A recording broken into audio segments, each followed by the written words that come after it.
Baik, pergilah Nabi Ibrahim alaihissalam. Sebagian ulama mengatakan waktu itu Nabi Ismail alaihissalam memang sudah menerima wahyu juga. Sudah menerima wahyu gitu kan. Sehingga memang dia sudah tahu nih ayahnya dia siapa, nabi, apa, bagaimana beriman kepada Allah itu sudah tahu. Kesimpulan ceritanya begitu, ya. Maka Ismail pun pulang, tanya istrinya siapa yang datang, ada yang datang gini-gini, siapa dia, dikatakan Ibrahim, apa pesannya? Oh, pesannya agar mengganti tiang rumahmu gitu. Maka Nabi Ismail AS mengantar istrinya ke rumahnya dan diceraikan. Memang begitu kisahnya gitu kan. Kalau para nabi perintahnya itu dari langit, bukan lagi main-main gitu, bukan kayak kita ya, masih terka-terka gitu kan. Baik, Nabi Ismail AS menikah lagi dengan orang lain, juga anak kepala suku dari Jurhum gitu kan. Yang kedua, Nabi Ibrahim AS waktu itu sudah ketemu Hajar kemudian pulang ya. Datang lagi di waktu yang lain, tidak disebutkan berapa lama selisihnya, tapi kemudian datang lagi. Datang yang kedua mendatangi lagi Ismail. Tidak ada Nabi Ismail AS ditanyakan kepada istrinya, Assalamualaikum, diberikan salam, kemudian ditanya bagaimana. Ini semuanya pujian. Alhamdulillah kehidupan kami begini, Alhamdulillah begini, Alhamdulillah begini, semua gitu. Baik, nanti kalau suamimu datang, waktu itu Nabi Ismail AS langsung ke tempatnya Hajar. Sudah berpisah tempat ya, berdekatan. Kemudian titipkan kepada suamimu, telah datang seseorang bernama Ibrahim. Dan pesankan bahwasanya dia pertahankan tiang rumahnya. Gitu. Ya. Maka selesai Nabi Ismail datang, kemudian ditanyakan siapa yang datang dan sekalian ditanyakan ada seorang nama Ibrahim dan menunggu di rumah ibu anda gitu kan, Hajar. Apa pesannya? Suruh pertahankan tiang rumah. Gitu. Istrinya nggak tahu nih kalau dia disuruh pertahankan gitu kan. Maka Ismail mengatakan itu ayah saya dan dia minta agar saya mempertahankan kehidupan denganmu. Gitu. Lalu pergilah Nabi Ismail menemui Nabi Ibrahim alaihissalam, gitu kan. Ini tentu tidak disebutkan rentetan sejarah itu bagaimana waktu Nabi Ibrahim dari Ismail dari kecil sampai itu tidak disebutkan lagi. Kehidupan seperti biasa lah ya. Ini yang jadi saksi bahasan kita kena masalah ini. Beberapa hari saja bertemu dengan Ismail. Ini baru hitungan hari ketemu. Setelah berapa tahun tidak ketemu gitu kan. Nabi Ibrahim AS sangat sayang ya dengan Ismail. Apalagi memang ada informasi ya dari wahyu langit ini jadi nabi nih. Gitu kan. Ini jadi nabi. Maka Nabi Ibrahim AS sangat senang. Ya. Pada saat ya datang bertemu beberapa hari lalu datang perintah Allah. Apa perintahnya? Menyuruh Nabi Ibrahim menyembelih anaknya. Ini baru aja ketemu beberapa hari setelah berapa tahun gitu kan. Dan anak ini laki-laki kuat dan akan cobakan jadi nabi. Ini cobaannya kok harus disembelih gitu kan. Dan ini Bapak Ibu sekalian perlu Anda tahu, hanya mimpi. Ya. Datangnya mimpi nih, gitu ya. Allah SWT memberikan beritahukan kepada mimpi, gitu.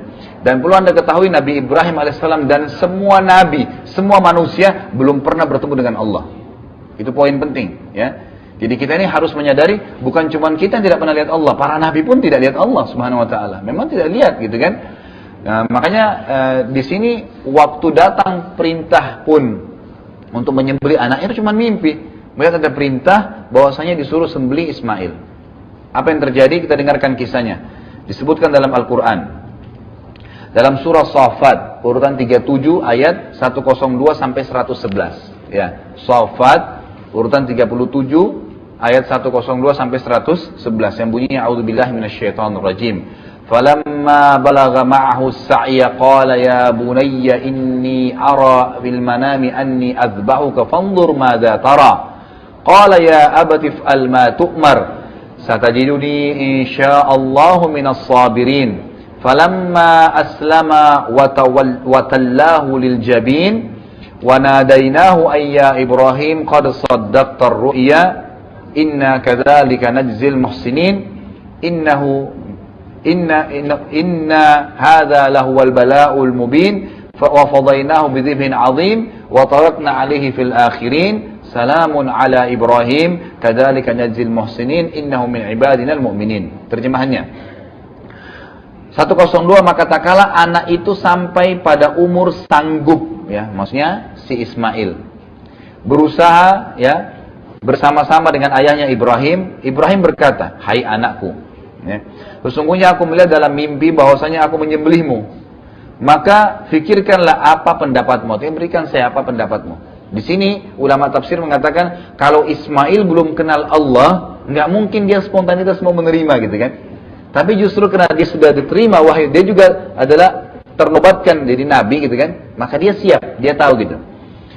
Ia menjawab si Ismail, hai ayahku, ya abati, kerjakanlah apa yang diperintahkan Allah kepadamu. Insya Allah Anda akan mendapati aku ya dalam termasuk orang-orang yang sabar. 103. Tak kala keduanya telah berserah diri, artinya dibawalah Ismail alaihissalam ya di tempat yang ditunjuk oleh Jibril di sebuah gunung, itu di sekitar Jamrah di Mina ya. Ya nanti ada Jamrah Aqabah, lempar setan orang bilang ya. Kemudian kecil, sedang, besar gitu. Sebenarnya itu tidak ada setannya ya. Jangan sampai Anda pikir ada setannya gitu. Karena saya pernah Jamrah di situ ada orang, a'udzubillahi minasyaitonir rajim, lempar sendalnya gitu. Ya. Ada yang lempar kayu, ada yang lempar batu besar. Ini dari mana? Kan itu tiang. Kalau lempar sini kan jebol ke sana gitu kan. Nanti yang sana kiri setan yang balas, dibalas lagi kan jadi masalah.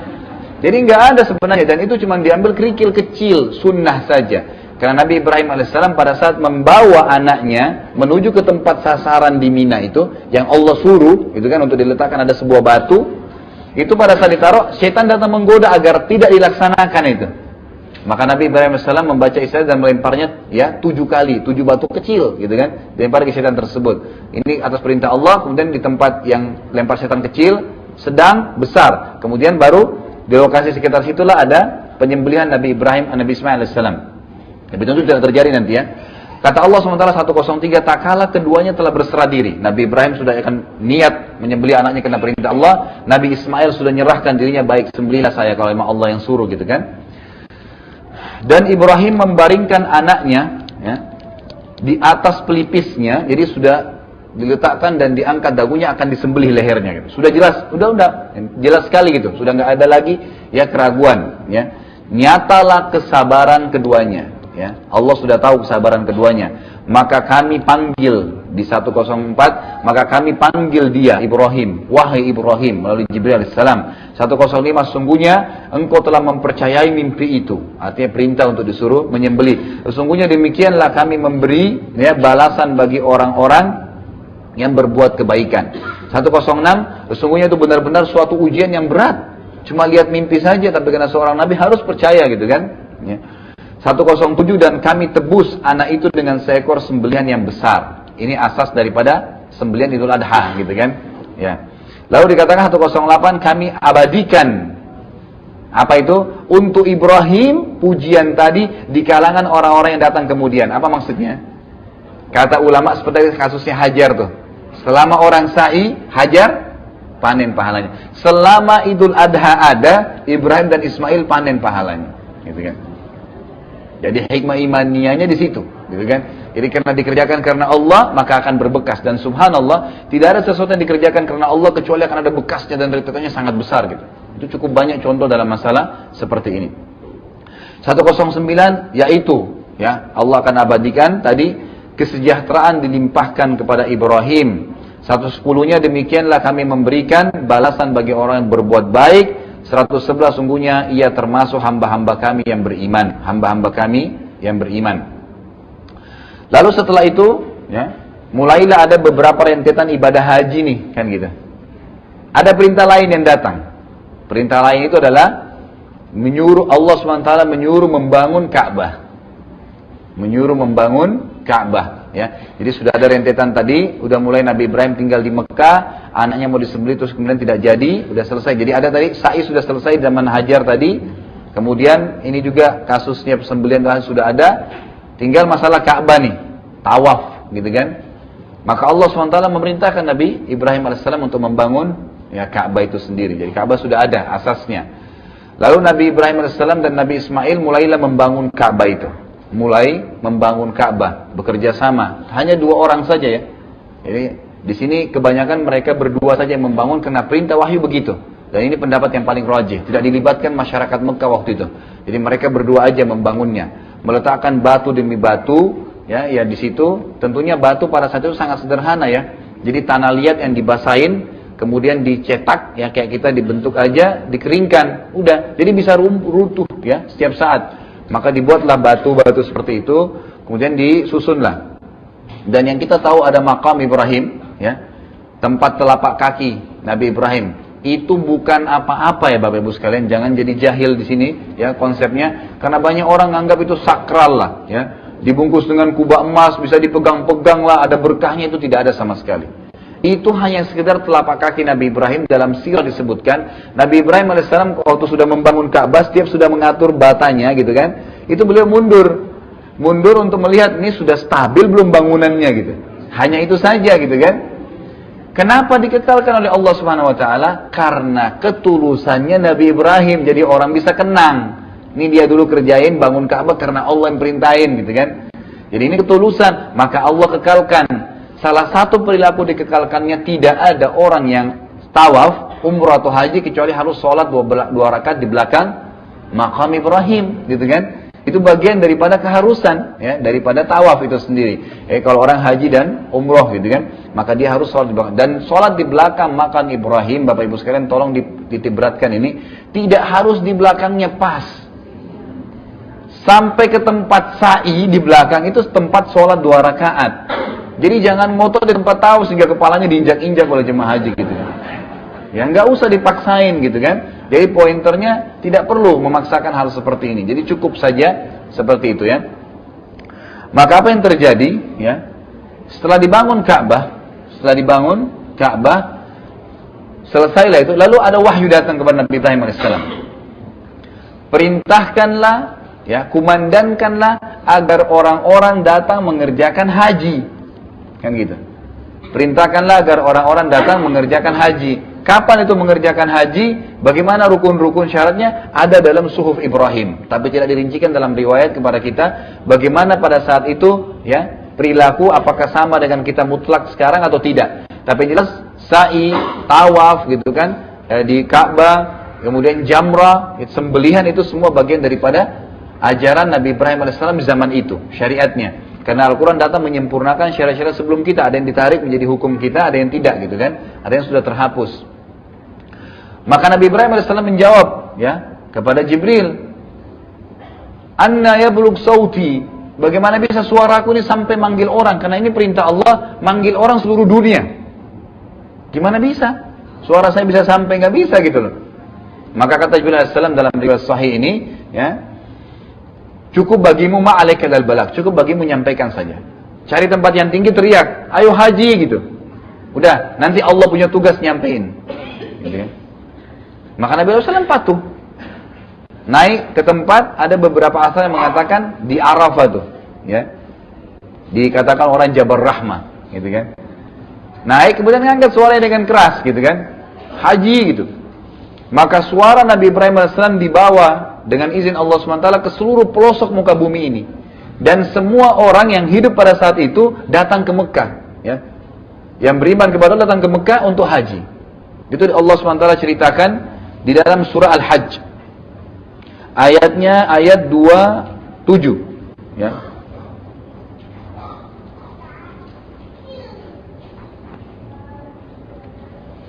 Dua 26 dengan 27 ya. 26, 27, 28 juga ya. Itu termasuk semuanya. 29 ya, diantaranya juga begitu.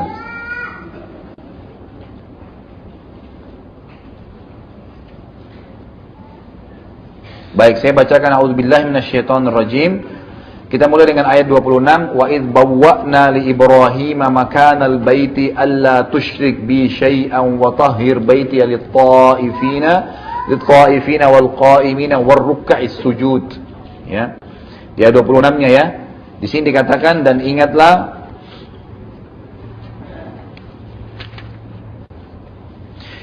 ketika kami tempatkan Ibrahim di tempat Baitillah, atau kami jadikan dia berhasil bangun Ka'bah dan akhirnya dia punya posisi di situ, ya, punya tempat di sekitar situ. Dan kami katakan kepadanya, janganlah engkau menyekutukan aku, hai Ibrahim. Jangan sampai ada kemusyrikan di sini. Ini rumah dibangun Ka'bah hanya sekedar, ya, tempat agar orang tahu Allah punya rumah. Selesai, nggak ada apa-apanya di situ. Ya, tolong Bapak Ibu sekalian, jangan bawa gunting pada saat tawaf, gunting kiswanya Ka'bah. Ya. Nggak ada hubungannya dengan berkah di situ, karena kiswah Ka'bah dibuat oleh kerajaan Saudi untuk memperindah, ya, Ka'bah itu sendiri. Nanti akan kita masuk dalam kisah kita, perempuan akan datang. Dari mana kisah awalnya kiswah itu? Ya, kainnya Ka'bah. Siapa yang pertama meletakkan di Ka'bah? Itu akan ada kisahnya sampai di zaman Nabi SAW sampai sekarang terjaga gitu kan. Tapi itu tidak ada hubungannya, itu hanya memperindah. Tidak perlu digunting, dibawa pulang, dijadikan jimat. Ya. Sama halnya kalau di Hajar Aswad masuk gitu kan. Bapak-bapak banyak ibu-ibu kalau pas cium, wangi sekali ya, kopiahnya dicabut, digosok-gosok, jilbabnya digosok. Kenapa Pak? Kenapa Bu? Wangi. Ya kerajaan Saudi kasih minyak wangi gitu kan.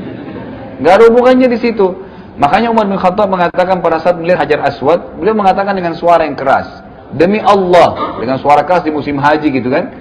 Beliau berdiri karena orangnya tinggi besar. Umar bin Khattab kalau duduk di atas kuda, kakinya sampai di tanah gitu ya. Jadi tingginya 2 meteran lebih. Beliau di zaman khilafahnya berdiri di depan Hajar Aswad, jadi jemaah haji itu pada sampai di dadanya saja gitu kan, pendek-pendek semua.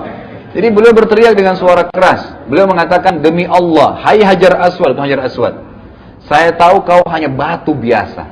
Kalau bukan saya melihat Rasulullah SAW mencium kau, saya tidak akan menciummu. Artinya Umar ingin berikan pelajaran kepada kita. Perintahnya cium, cukup. Nggak ada gosok-gosok kopi ya gitu kan. Nggak ada gosok-gosok jilbab. Cukup selesai cium karena perintah Allah. Itu aja. Itu cuma batu, simbolik gitu kan. Sebagai simbol. Adanya Ka'bah juga simbolik. Kita tidak sembah Ka'bah kan gitu. Tapi kita sedang melakukan perintah Allah. Kalau perintah Allah sujud ke laut, ya kita ke laut. Ke pohon ya ke pohon. Karena Ka'bah ya Ka'bah gitu kan. Jadi konsepnya jelas, jangan sampai berlebihan gitu kan. Ini perlu dijaga. Sama juga di Masjid Nabawi begitu, di kuburan Nabi SAW ada lubang. Kita kalau musim haji dulu waktu masih mahasiswa disuruh jaga tuh depan kuburan Nabi. Nanti kalau kita lihat ke dalam gitu kan, sebenarnya tidak perlu ngintip sih, ya. Tapi orang banyak fudul ya, mau tahu gitu, lihat. Nanti yang jadi masalah diingatin, ini cuma berikan salam, selesai. Berdoa pun jangan di sini, di sana menghadap kiblat, gitu kan. Jangan di sini. Itu kadang-kadang kalau kita lalai ada yang kirim surat ke Nabi. Loh, Anda mungkin bingung, kok bisa Ustaz? Iya, jadi di lubang itu dilempar kertas gitu. Ada yang kopiahnya digosok-gosok, ada yang macam-macam gitu. Kenapa? Berkah. Siapa yang bilang gitu? Pintu rumah Nabi SAW itu pintu besi dibuat kerajaan Saudi, nggak ada berkahnya gitu. Berkah itu pada saat kita menjalankan perintah beliau, itu berkah gitu kan, meninggalkan larangannya. Bukan dengan besinya. Apa gunanya Anda gosok-gosok kopiah di besi itu, sementara Anda melanggar sunnahnya gitu kan? Tidak boleh. Yang terjadi pada saat selesai musim haji, disapu kuburan Nabi SAW banyak sekali kertas. Bahasa Indonesia, bahasa Urdu, bahasa Afrika, macam-macam. Apa isinya? Istighatsah bighairillah. Minta tolong kepada selain Allah. Bunyinya, ya Rasulullah sembuhin penyakit saya. Ya Rasulullah mudahin jurus saya. Ya Rasulullah begini. Dari mana ajaran ini gitu kan? Nabi SAW mengatakan kepada Abdullah bin Abbas dalam hadis Bukhari, hai anak kecil, kalau kau minta sesuatu hanya minta kepada Allah. Selesai. Gitu kan? Kalau kau apapun butuhkan, minta kepada Allah. Ya. Dan ingatlah, kalau satu kaum ingin menyusahkanmu dan Allah tidak mau kau ditimpa musibah itu, maka tidak akan menimpamu. Dan kalau seandainya satu kaum mendukung kamu, sementara Allah mau musibah menimpamu, maka pasti kau kena. Gitu kan? Sudah diangkat polpen dan sudah kering. Gitu kan? Sudah selesai. Takdir sudah tercatatkan semuanya. Konsep Tuhan jelas. Baik, kembali kepada Ka'bah. Lalu dikatakan di ayat 27-nya, wa'adzim finnas. Ya, maaf, belum saya terima tadi. Jangan sekutukan aku apapun dan sucikanlah rumahku ini bagi orang-orang yang tawaf dan orang-orang yang beribadah serta orang-orang yang ruku dan sujud. Artinya ini aja perilakunya nih, ibadah di Ka'bah, nggak ada apa-apa yang lain, gitu kan? Baik, ayat 27 dikatakan wa'adzim finnas. Ini saksi bahasan kita. Wa'adzim finnasi bil haji ya'tuka rijalan wa ala kulli dhamiri ya'tika min kulli fajjin amiq. Ini yang kita katakan tadi, suaranya sampai ke seluruh pelosok muka bumi ini. Dan serukanlah kepada manusia untuk mengerjakan haji, niscaya mereka akan datang kepadamu dengan berjalan kaki. Teriak saja, nanti Allah yang sampaikan suara Muhammad Ibrahim. Maka mereka akan datang berjalan kaki atau mengendarai setiap unta yang kurus. Kenapa untanya kurus? Karena terlalu jauh perjalanannya gitu. Ya, ini ulama tafsir mengatakan seperti itu. Mereka datang dari segenap penjuru yang jauh. Seluruh penjuru bumi ini yang beriman kepada Allah datang waktu itu untuk haji.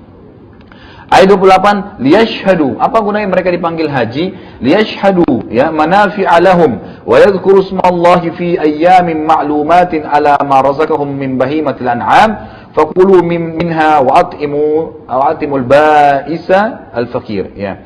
Agar mereka menyaksikan berbagai manfaat, ya, untuk mereka dan agar mereka menyebutkan nama Allah. Artinya mereka lihat nih, oh ini ada Ka'bah, rumahnya Allah, begini cara ibadah. Nabi Ibrahim AS mendakwakan apa yang dalam suhufnya kepada manusia pada saat itu, gitu kan. Pada beberapa hari yang ditentukan, maksudnya haji, atas rezeki yang diberikan atau Allah berikan kepada mereka berupa hewan ternak, ya, dikurbankan. Maka makanlah sebagian darinya, berarti boleh memakan daging kurban. Tidak harus semuanya dikasih. Sama dengan akikah, boleh diambil, ya. Tapi ulama mengatakan paling tidak sepertiganya atau maksimal sepertiganya, gitu kan? Selebihnya disedekahkan. Maka makanlah sebagian darinya dan sebagian lagi berikanlah untuk dimakan orang-orang yang sengsara dan fakir. Berarti afdolnya diberikan kepada orang yang tidak mampu, gitu kan? Kemudian ayat 29, thumma yakdu tafasahum wal yufu nudurahum wal yattawafu bil baitil atiq. Kemudian hendaklah mereka menghilangkan kotoran yang ada di badan mereka, artinya bersuci, memandikan, memotong kuku, seperti kalau kita lagi mau pakai ihram, gitu kan? Membersihkan semuanya, menyempurnakan nadar-nadar mereka dan melakukan tawaf sekitar Baitillah atau Ka'bah itu sendiri. Baik, setelah itu, ya, setelah selesai semuanya, ya, haji sudah diperintahkan, maka kita tutup pertemuan kita, Bapak Ibu sekalian rahimakumullah, dengan kisah yang sedikit menyimpulkan tentang Ibrahim alaihissalam dan Ismail ini. Nabi Ibrahim alaihissalam, ya, sempat kembali ke Sarah, gitu kan? Dan Sarah ini Allah SWT berikan berkah kehidupannya. Setelah kejadian pembangunan Ka'bah, haji sudah selesai, Nabi Ibrahim alaihissalam disuruh balik, gitu kan? Pada saat balik ke sana, Sarah ternyata Allah SWT bukan cuma sekedar membuat dia melahirkan umur tua dan mandul 60 tahun, tapi Allah memberkahi dia berhasil melihat anak cucunya. Jadi Ishak akhirnya punya anak lagi namanya Yakub. Ya. Yakub ini nama lainnya Israel. Jadi Israel itu namanya Nabi Yakub sebenarnya, gitu kan? Kalau dikatakan Bani Israel, berarti keturunannya Nabi Yakub. Nabi Yakub. Nah, kenapa dikatakan di sini Nabi Ibrahim sekali lagi adalah bapaknya para nabi? Ternyata setelah Nabi Yakub datang lagi Yusuf, juga keturunan langsung Nabi Ibrahim alaihissalam. Dan kata para ulama, semua nabi-nabi Bani Israel itu kembali kepada Nabi Ibrahim. Daud, Sulaiman, Musa, Isa, gitu kan? Itu semuanya, termasuk Yahya, Zakaria, itu semuanya keturunan nabi-nabi Bani Israel. Nah, kita tutup dengan sebuah konsep yang penting. Di dunia ini agama propetes, agama Samawiyah dikenal 3. Ada Yahudi, ada Nasrani, ada Islam. Sebenarnya semua orang yang beriman kepada Allah dikatakan Muslim. Sebenarnya, gitu kan? Tapi harus sepenuhnya, harus seutuhnya. Kita kembali kepada orang-orang Yahudi dulu. Orang Yahudi diambil dari kata-kata Huda. Yahudi artinya taubat. Artinya taubat. Kisahnya itu waktu Nabi Musa alaihissalam pergi menerima wahyu, ya, Taurat selama 40 hari di Tur Sina, gitu kan? Itu ada satu pengikutnya namanya Samiri, membuat patung sapi, kan, gitu, dari emas. Diajak kaumnya untuk beriman untuk menyembah patung itu. Waktu itu Musa alaihissalam meninggalkan saudaranya dari ibunya, gitu kan? Ya, saudara kandungnya Harun alaihissalam, nabi juga, gitu kan? Tapi Harun nggak mampu untuk membendung kaumnya. Sampai Nabi Musa alaihissalam kembali, kemudian marah kepada Samiri, diusir keluar dari kaum tersebut, dihancurkanlah patung itu, gitu kan? Nah, setelah itu,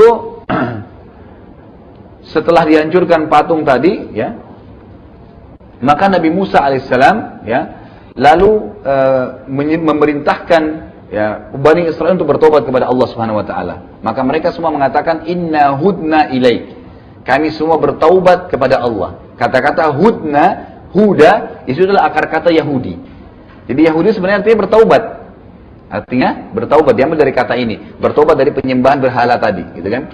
Baik itu Yahudi. Semua yang beriman kepada Nabi Musa, di zaman Nabi Musa, sebelum Musa meninggal, gitu kan? Sebelum datang Nabi setelahnya, yaitu Isa alaihissalam, dari Nabi Bani Israel. Semua dari Bani Israel yang beriman kepada Musa dikatakan Muslim. Dikatakan Muslim. Bahkan Allah mengatakan dalam Al-Quran, yang menyebutkan kata-kata Islam pertama adalah Ibrahim alaihissalam. Huwa sammakum muslimin, kata Allah.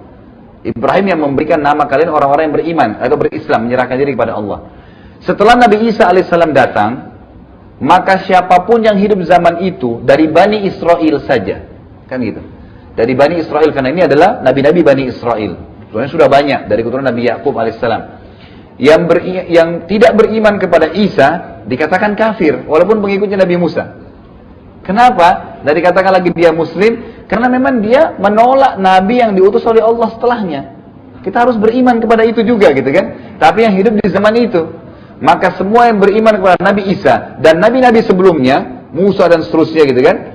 Tapi menjalankan syariat Nabi yang terakhir, yaitu Isa alaihissalam dalam Injil, tidak menjalankan lagi Taurat, karena ini konseptualnya sudah datang Nabi Isa alaihissalam, dikatakan Muslim. Yang tidak beriman kepada Nabi Isa dikatakan kafir. Makanya Nasrani mengatakan Yahudi kafir. Ini terjadi terus sampai datangnya Nabi Muhammad alaihissalatu wassalam. Semua pengikut Nabi-Nabi, karena Nabi Isa itu hidup di zaman dengan Nabi Zakaria, Nabi Yahya, beda lokasi dakwah. Kan gitu. Nabi Musa sezaman dengan Nabi Shu'aib, berbeda lokasi, tapi Nabi, dakwanya masing-masing gitu kan. Jadi lokasinya saja, di lokasi dia wajib beriman gitu kan. Waktu Nabi Muhammad SAW datang, semua Nabi-Nabi, Isa kan sezaman dengan Zakaria dan Yahya, ada hukum-hukum masing-masing gitu kan. Itu semuanya dihapus dengan datangnya Nabi Muhammad SAW, karena beliau diutus untuk semua umat manusia. Nah, yang beriman kepada Nabi Muhammad SAW dan Nabi sebelumnya dikatakan Muslim. Makanya kita dikatakan Muslim, itu sebabnya. Dan kita tidak mengatakan Nasrani Muslim lagi, karena mereka masih menolak satu Nabi, gitu kan. Penolakan ini membuat mereka tidak dikatakan Muslim, padahal sebenarnya Muslim juga, gitu kan. Padahal sebenarnya Muslim. Nah, kalau kita kembali kepada alasan, kenapa orang Yahudi nggak mau beriman? Alasannya sangat konyol, Bapak Ibu sekalian, rahimakumullah. Kenapa saya katakan konyol? Karena mereka mengatakan kami tidak mau beriman kepada Muhammad dengan alasan fanatisme keturunan. Mereka mengatakan kami dari keturunannya Yakub. Tadi Israel, Ishak, ibunya Ishak siapa? Sarah. Sarah itu dulu tuan. Nabi Muhammad SAW lahir dari mana? Jalurnya Nabi Ismail. Ibunya Ismail siapa? Hajar. Bekas budak. Hanya itu saja. Jadi hanya mengatakan Muhammad itu dari turunan budak gitu loh. Padahal sekonyol gitu kan, tidak ada sesuatu yang harus mendesak seperti itu gitu kan. Apalagi waktu dinikahi Hajar alaihissalam oleh Nabi Ibrahim itu dimerdekakan, bukan dinikahi, jadi tidak lagi terbudakan di situ, kan gitu. Jadi hanya itu alasannya mereka tidak beriman. Makanya Ibnu Abbas mengatakan tafsir Al-Fatihah ghairil maghdubi alaihim, bukan orang yang kemurkai adalah Yahudi. Allah murka karena mereka tahu kebenaran, tapi mereka nggak mau imani, hanya karena fanatisme konyol gitu. Kalau dhalin, orang-orang sesat adalah Nasrani. Kenapa sesat? Mereka mau beribadah, mau menyebarkan agama, tapi jahil, tidak tahu gitu loh. Mereka tidak ngerti. Inilah tafsirnya. Ini yang kita bisa sampaikan. Semoga bermanfaat insyaAllah. Pertemuan kadang kita akan lanjutkan lagi dengan poin-poin yang lain. Dan mudah-mudahan Allah SWT masih memberkahi ya pertemuan kita dan memberkahi juga pertemuan yang sekarang. Dan memberikan kesempatan kepada kita untuk ya menjalankan atau mengaplikasikan apa yang telah kita pelajari. Tafadhol. Kemudian sahabat Alisa rahimahullah, jika mungkin ada pertanyaan, persilakan dua penanya dari bapak semuanya.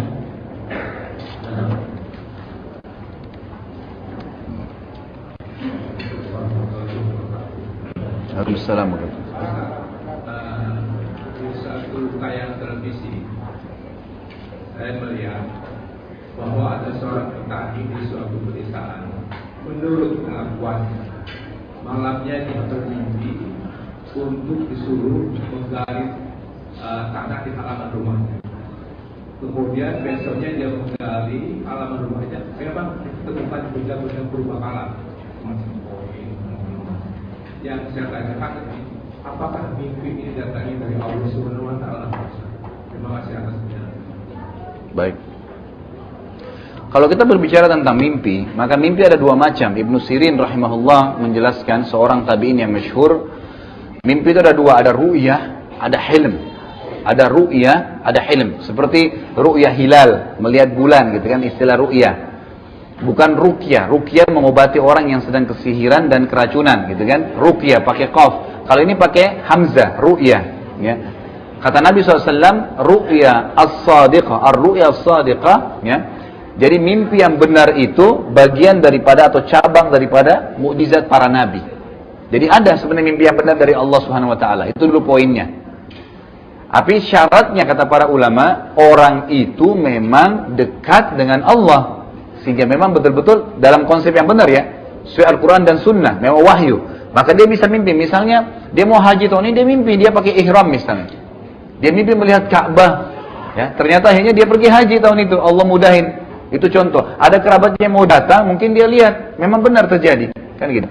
Jadi itu konsepnya bisa terjadi. Namanya ru'yah as-sadiqah. Itu ada, itu benar. Selama orang itu memang benar-benar di jalan Allah Subhanahu wa Ta'ala. Sama halnya ulama bilang kalau ahli maksiat, tapi memang dia ahli tauhid, dia memang mengisahkan Allah. Cuma dia pernah bermaksiat, lalu dia mau bertaubat kepada Allah, atau Allah ingin dia bertaubat. Allah mimpikan dia masuk ke neraka, gitu kan. Itu memang dasarnya karena orang-orang ini Allah SWT ingin berikan petunjuk gitu. Karena memang dia punya backnya itu ya, ada asasnya, dia beriman kepada Allah dan benar memang jalan Al-Quran dan Sunnah. Ada hilm, hilm dari syaitan. Hilm ini dari syaitan. Ini konsepnya segala sesuatu yang membuat atau keluar daripada koridor ya, yang tidak diinginkan Allah SWT. Tentunya ada bahasan sendiri. Anda boleh kembali kepada kamus mimpi, bahasa Indonesia begitu ya. Kamus takwil mimpi, tulisan Ibnu Sirin.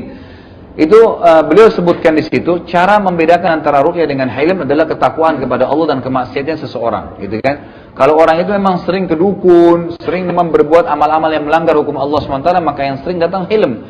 Di antara contoh hilm pelanggaran, misalnya ada orang disunnahkan tidur balik sisi kanan oleh Nabi SAW. Hendak dia tidurnya tengkurap, misalnya.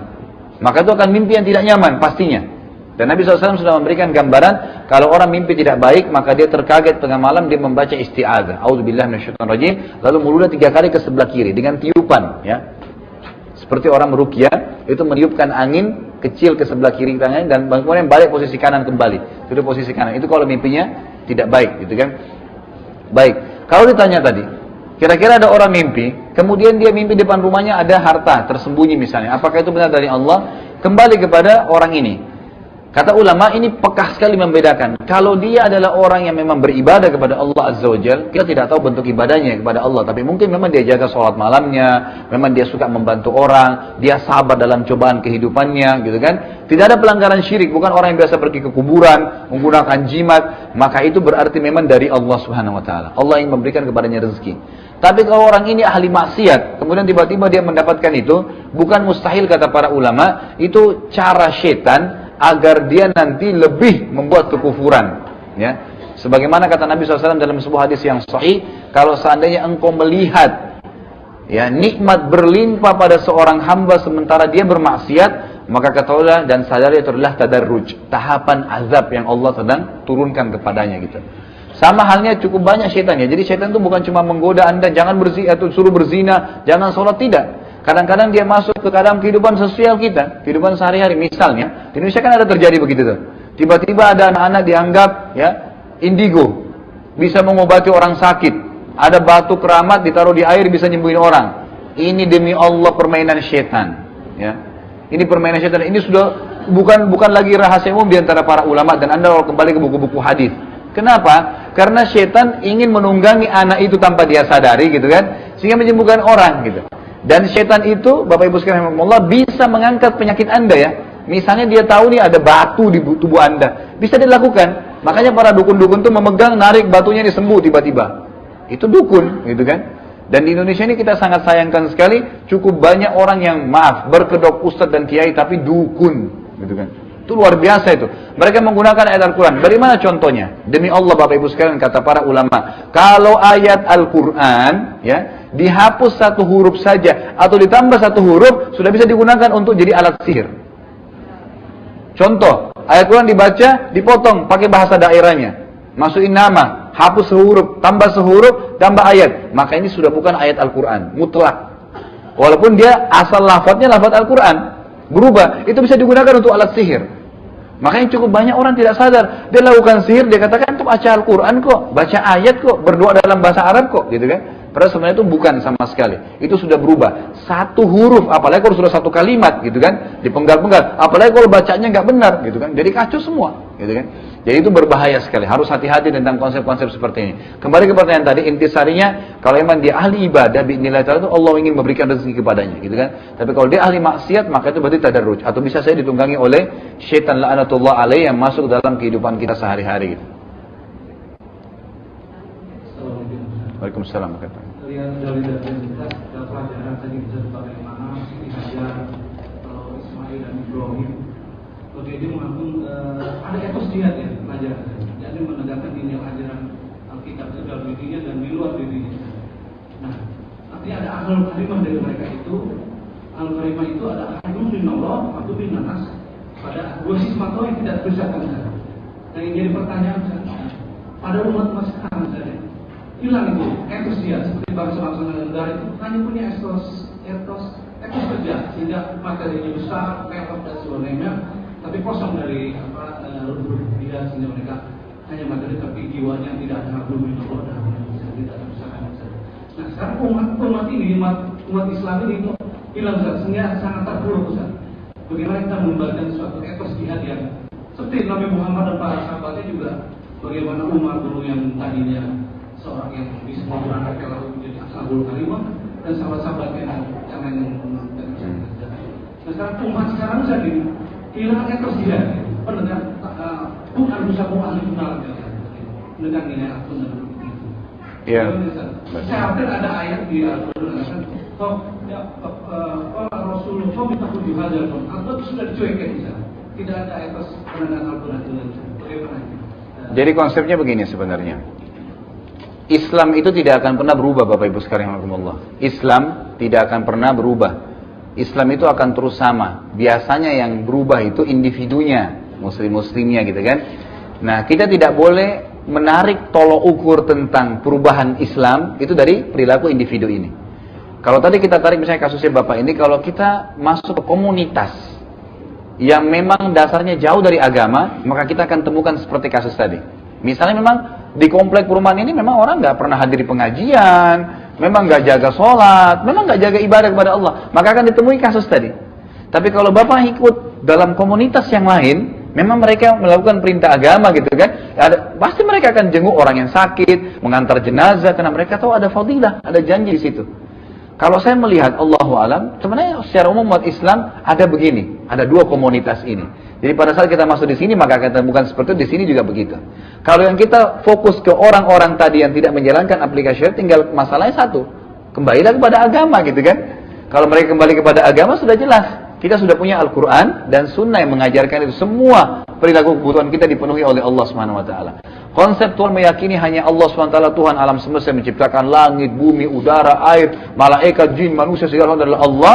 Berarti kita tinggal kembali kepada Dia. Selesai. Itu Allah sudah tuangkan semua perilaku kita, kebutuhan kita, menghadapi masalah, bagaimana menambahkan nikmat, bagaimana kehidupan kita agar bahagia di dunia, dan segalanya itu sudah diajarkan.